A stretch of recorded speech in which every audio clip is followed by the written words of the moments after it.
দর্শক, আমরা এই মুহূর্তে হচ্ছে শারীরিক শিক্ষা কেন্দ্রে এবং কিছুক্ষণ আগেই মূলত এখানকার শিক্ষার্থীরা যারা হল সংসদ নির্বাচনে অংশগ্রহণ করেছে এবং তারা দেখছি কিছুক্ষণ আগে তারা বিক্ষোভ করেছে। ভিতরে শারীরিক শিক্ষা কেন্দ্রের ভিতরে অস্বাভাবিক আচরণ লক্ষ্য করা যাচ্ছে এবং তারা অভিযোগ করছে। আমরা একটু জানতে চাই, কিছুক্ষণ আগে আপনারা স্লোগান দিয়েছেন, মিছিল ধরেছেন, আসলে বিভিন্ন অভিযোগ করছেন, কি শুনতে পেয়েছেন? ভিতরে এমন কি হলো যে আপনারা এই পরিস্থিতি তৈরি হলো? প্রথমত আমাদের সলিমুল্লাহ মুসলিম হলের ভোটার সংখ্যা সবচেয়ে কম, 664 জন। আপনারা জেনে থাকবেন বিকাল 4টার মধ্যে ভোট গণনা শুরু হয়েছে। চারটার পর থেকে সন্ধ্যার আগে কিন্তু ভোট গণনা শেষ হয়েছে। তারপরও আমাদেরকে বারবার সময় দিয়ে দিয়ে বলা হচ্ছে 3টা হল একসাথে দেওয়া হবে, এরকম একবার সময় দেওয়া হচ্ছে 2টার মধ্যে দেওয়া হবে, দিচ্ছে না। এই কিছুক্ষণ আগে আমাদের ভিতর থেকে একজন পোলিং এজেন্ট জানালেন যে ঢাকা বিশ্ববিদ্যালয় প্রভোস্ট কমিটির আহ্বায়ক তিনি নাকি কোনো ঝামেলা করার চেষ্টা করছেন। এরকম আভাস কিন্তু আমরা আজকের ভোট গণনা শুরু হওয়ার আগে থেকে আমরা পাচ্ছিলাম এবং নানা রকম ধরনের কলকাঠি নাড়া বিষয়গুলো সামনে আসছিল। তো আমরা সবাই এই বিষয়ে সোচ্চার রয়েছি। এসএমএল সকল শিক্ষার্থী, সাধারণ শিক্ষার্থী, ভোটার প্রার্থী সহ সবাই এই বিষয়গুলোতে সজাগ।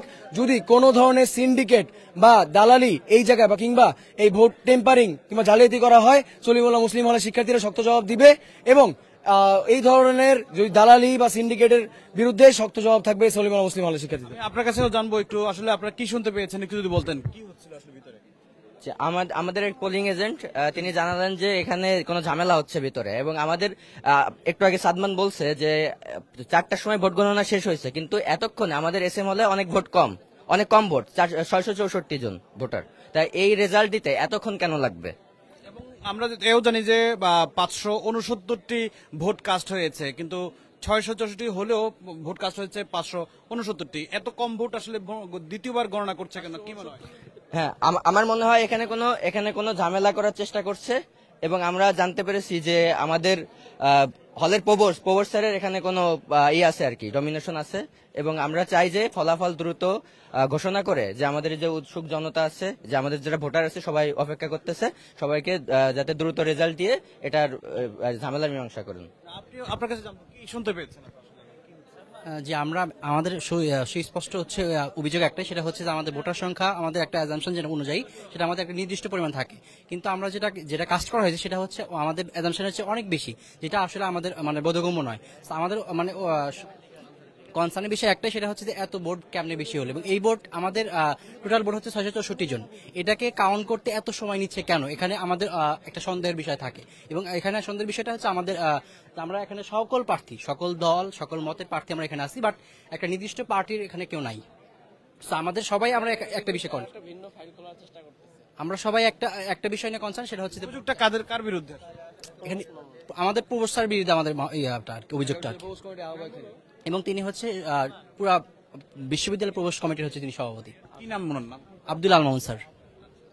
ধন্যবাদ আপনাকে। এই ভোট কাস্টিং এর বিষয়গুলোতে বা ভোট কাউন্টিং এর বিষয়গুলোতে প্রভোস্টারের কোনো হস্তক্ষেপ কিন্তু কোনোভাবেই প্রভোস্টারে কিন্তু কোনো ধরনের কর্তৃত্ব কিন্তু দেওয়া হয়নি প্রভোস্টদের কোনো হলেরই, কিন্তু সে এখনো পর্যন্ত ওই ভোট কেন্দ্রে সকাল থেকে এই পর্যন্ত ভোট কেন্দ্রে অবস্থান করছেন। রিটার্নিং কর্মকর্তা না, তিনি রিটার্নিং কর্মকর্তা না, তিনি শুধুমাত্র অবজারভেশনের রয়েছেন, কিন্তু আমরা জানতে পাচ্ছি ভিতরে পোলিং এজেন্টের মাধ্যমে তিনি এই কর্তৃত্ব স্থাপন করার চেষ্টা করছেন ওই জায়গায়। তো যদি এই ধরনের কোনো আভাস যদি আমরা আরো শক্তভাবে আওয়াজগুলো পাই, ইনশাল্লাহ সলিমুল্লাহ মুসলিম হলের শিক্ষার্থীরা সজাগ রয়েছে।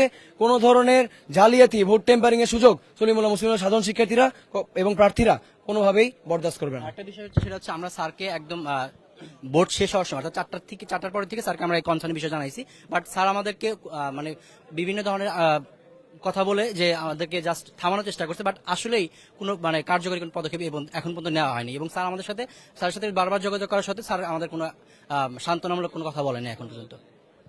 দর্শক, আমরা দেখছি এই এসএম হলের যারা শিক্ষার্থী রয়েছে, ভোটার রয়েছে, প্রার্থী রয়েছে, তারা কিন্তু এখানে ভিড় করছেন। তারা বলছেন যে ভোট গণনায় এত দীর্ঘ সময় আসলে যে অতিবাহিত হচ্ছে, এতে আসলে কোনো ধরনের ম্যানিপুলেট করার কোনো আশঙ্কা তারা করছেন। এই কারণে মূলত তারা এখানে জড়ো হয়েছেন। তারা বলছেন যে অতি শীঘ্রই যদি এই ধরনের কোনো অসঙ্গতি তারা স্পষ্ট প্রমাণ পান, সেক্ষেত্রে তারা এটির আসলে উচিত জবাব দিতে চান এবং তাদের এই অভিযোগটির মূলত মামুন আব্দুল মামুন, যিনি প্রভোস্ট হিসেবে রয়েছেন, তার বিরুদ্ধে এই অভিযোগগুলো করছেন এস এম হলের শিক্ষার্থীরা। এই মুহূর্তে এস এম হলের কেন্দ্রের যে সবশেষ পরিস্থিতি, সেই পরিস্থিতি নিয়ে যুক্ত হয়েছি। আমি ফখরুল ইসলাম, বিদায় নিচ্ছি। যেখানে থাকুন, যুগান্তরের সঙ্গে থাকুন।